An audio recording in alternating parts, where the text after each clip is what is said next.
Dövlət Dəniz və Liman Agentliyi 2024-cü il ərzində dənizçilərin hazırlığını həyata keçirən təlim-tədris müəssisələrində monitorinq aparıb. Nəticədə iki istiqamət üzrə bir sıra nöqsanlar aşkar olunub.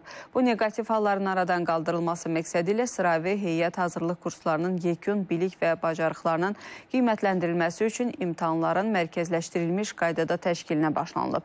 İndiyədək prosesə 250-yə yaxın müdavim cəlb edilib. Onlardan 213-ü uğurlu nəticə əldə edib, 37-si isə imtahandan kəsilib. Martın 1-dən isə xüsusi hazırlıq şəhadətnamələrinin verilməsi və yenilənməsi üçün yekun imtahanlar başlayacaq.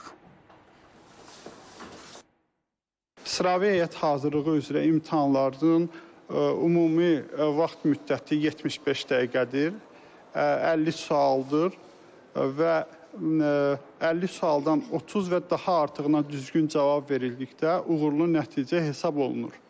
Xüsusi hazırlıq şəhadətnamələri üzrə isə ümumi olaraq 20 sualdır, imtahan müddəti 30 dəqiqədir.